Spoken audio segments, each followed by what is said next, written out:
Agarang tulong at kalinga ni Pangulong Ferdinand R. Marcos Jr. na ipaabot sa mga sinalanta ng Bagyong Tino. Mabilisang rumisponde ang lahat ng ahensya sa ilalim ng administrasyon ni Pangulong Marcos Jr. upang masiguro ang kaligtasan at seguridad ng mga residenteng tinamaan ng Bagyong Tino. Ang Department of Health o DOH sa pangunguna ni Secretary Ted Herbosa ay agad na namahagi ng mga gamot at malinis na inuming tubig, hygiene kits at water containers sa Cebu, Aklan at Eastern Visayas na lubhang tinamaan ng bagyo. Nakabantay din ang ahensya para tugunan ang pangangailangang medikal ng mga residente sa mga apektadong rehiyon sa bansa. Nakamonitor din ang DOH sa panganib ng lahar mula sa Bulkang Kanlaon dahil sa sunod-sunod na pag-ulan dala ng Bagyong Tino. Ang Department of Social Welfare and Development o DSWD naman, sa pangunguna ni Secretary Rex Gatchalian ay namahagi ng mga family food packs at ready-to-eat food items sa mga sinalanta ng bagyo. Sa ulat ng DSWD, umabot sa 121,988 family food packs at 1,628 ready-to-eat food items ang kanilang naipamahagi sa mga apektadong residente sa Calabarzon, Bicol, Western Visayas, Negros Island, Central Visayas, Eastern Visayas at Caraga. Namahagi rin ng tulong ang DSWD sa NCR at Zamboanga. Kabilang na dito ang tulong pinansyal para sa pamilya ng mga naulilang biktima ng Bagyong Tino. Kabilang sa mga nabigyan ng tulong at hot meals ng ahensya ang mga stranded passengers, drivers at operators sa mga pantalan at terminal sa mga apektadong rehiyon. Pinapunta na rin ng Pangulo ang ilang miyembro ng kabinete upang mamonitor ang kalagayan ng mga residenteng tinamaan ng bagyo. Sa oras ng sakuna, palaging prioridad ni Pangulong Marcos Jr. ang kapakanan ng taumbayan saan man sa bansa. Pakikipag-ugnayan nyo sa DPWH, ilan ba yung nakuha nating data kung pag-uusapan na flood control projects sa Cebu and ano-ano yung mga status sila? Sa ngayon po, meron po tayong initial data na nakuha mula sa DPWH website. Since 2016 to 2022, lumalabas po na 343 flood control projects ang nagawa. Dalawa po ang terminated dito. Ito na may makikita nyo po sa DPWH website. At sa panahon po ng 2023 to 2025, meron pong 168. At ang ongoing pa po ang 55. Pero kanina lamang po, bago po tayo sumalang po dito, ay mayroong pinadala po si Sec Vince ng latest data. At yun po ay mayroon pong mga flood control projects, hindi lamang po sa Cebu, kundi sa ibang mga rehiyon at ipiprint lang po namin at ibibigay po sa inyo maya-maya po. Yusek, follow-up lang. May schedule na po ba si Pangulong Marcos para pumunta ng Cebu? Meron po siya. Pupunta po siya sa Cebu at ipagbibigay, alam ko na lang po sa inyo ang pinaka-data at kailan ito gagawin. Pero pupunta po siya. Salamat po, Yusek. Next question, Bella Calyaso, Philippine Star. Good afternoon, Yun. Ma'am, yung post po ng Cebu Governor, sinabi niya na we're flooded to the max and yet yun nga yung budget na supposed to be para sa flood control, umaabot ng 26 billion. Ano pong reaction ng Palace dito? Yun din naman po. Yan po ang dahilan kung bakit po nagpapaimbestiga ang Pangulong Marcos Jr. Dahil nakita niya po yung epekto, may mga budget na inilaan para dito pero parang hindi gumagana. Kaya mas maganda po na kung siya man po ay nagagalit, yan din po ang nararamdaman ng Pangulong Marcos Jr. At kung meron po siya pang mga alam, may mga facts, may mga data rin po, si Governor para dito mas na makakatulong sa ating gobyerno para mapanagot ang dapat mapanagot, yan po ay welcome. At hindi lamang po sa panahon ni Pangulong Marcos Jr. ng mga flood control projects ang dapat malaman. Dahil lumalabas po kanina yung initial data natin ay 343 flood control projects ang nagawa since 2016 to 2022 sa Cebu. mula sa 1st District, 2nd District, 3rd, 4th, 5th, 6th, 7th hanggang sa city. So dapat din po itong makita dahil kung meron pong 343 flood control projects noon pa man, dapat po sana ay gumagana ito. So pagtulong-tulungan po natin mahanap ang dapat na papanagot sa mga maanumalyang flood control projects.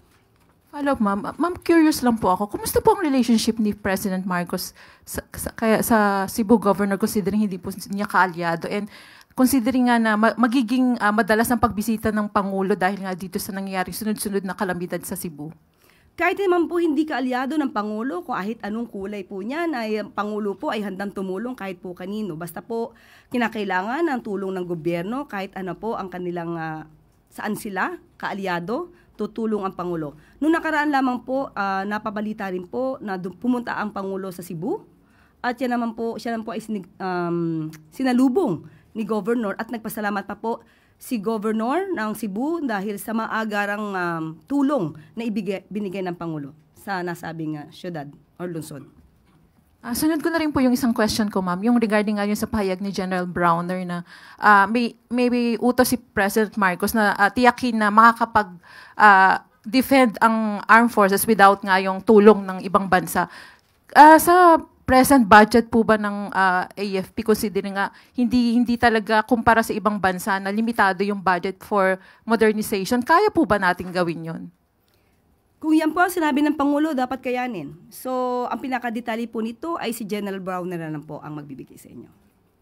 Oo, kasi ma'am, di ba, yung palang nangyayaring harassment sa West Philippine Sea, ang magagawa lang natin sa mga harassment ng ginagawa ng China ay makisimpatya sa ating Philippine Coast Guard and BFAR.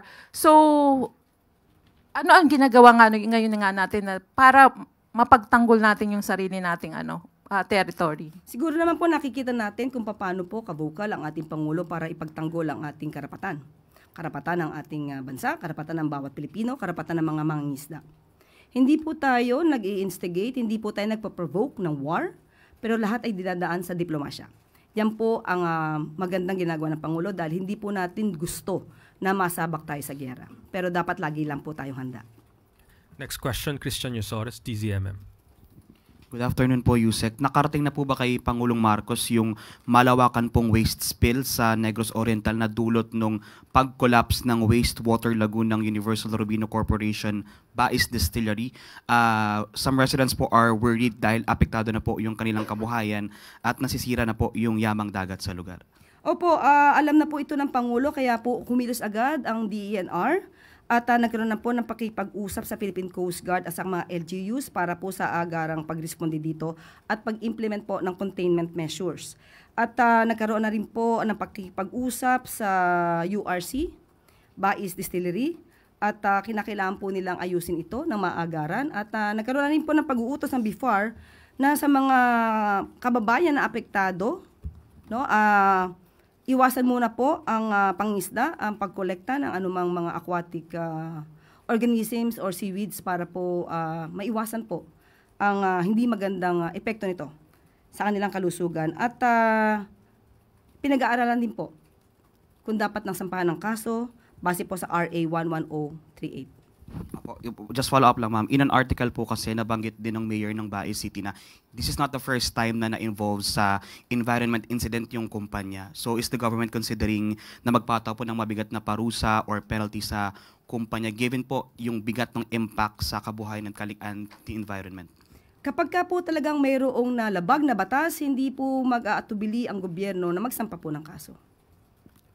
Next question, Ann Soberano, Bombo Radyo. Yusek, good afternoon. Isang malungkot po na balita, yung pagbagsak po ng isang Philippine Air Force chopper sa Agusan del Sur. May mga namatay po na crew. Ano po ba, may we know po kung alam na po ito ni Presidente at ano po yung naging direktiba niya sa Armed Forces of the Philippines, especially po sa Philippine Air Force? Opo, alam na po ito ng Pangulo at kanina po ikinausap din po natin ang DND at ito po ang kanilang statement at aking babasahin. The Department of National Defense extends its heartfelt condolences to the bereaved families of the 6 Philippine Air Force pilots and crew of the Super UA that crashed in Agusan del Sur on November 4, 2025. Dedication to duty and sacrifice will always be remembered, especially as these were made in the service of our fellow Filipinos facing the effects of Typhoon Tino. We pray for their eternal peace and shall extend all available support to their families at this difficult time.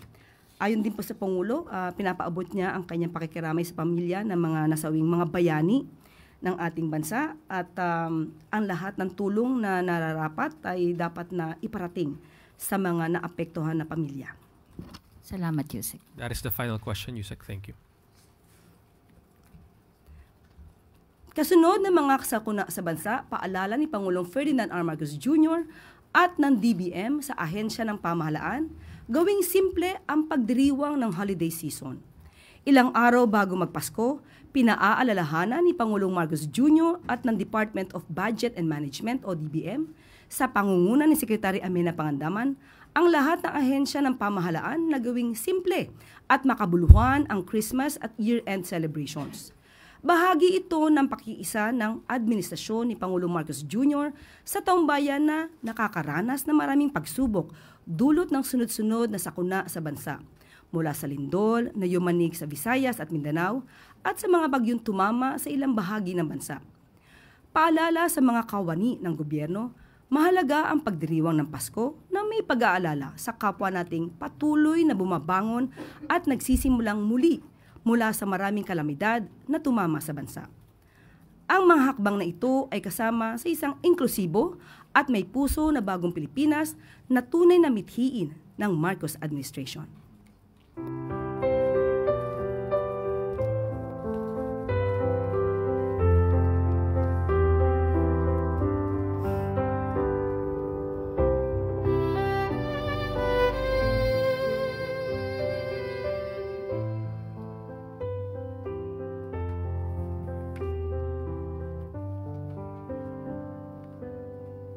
At bago po tayo magtapos, mayroon po tayo announcement. Lumagda kahapon, November 4, sa isang joint memorandum ang ilang kawani ng pamahalaan para sa implementasyon ng Seasonal Workers Program o SWP ng South Korea. Naglalayon itong pangalagaan ang kapakanan at masiguro ang ligtas at legal na deployment ng mga Overseas Filipino Workers o OFWs sa South Korea. Pinangunahan ni Migrant Workers Secretary Hans Leo Kakdak ang pagpirma ng nasabing memorandum kasama ang ilang mga opisyal ng DFA, DOJ, DA, DILG at ang Bureau of Immigration. Sa ilalim nito, mayroong 47 seasonal workers ang nakatakdang umalis ng bansa patungong South Korea ngayon darating na November 20. Ang hakbang na ito ay naaayon sa hangarin ni Pangulong Ferdinand R. Marcos Jr. na masiguro ang kaligtasan at kapakanan ng mga OFWs.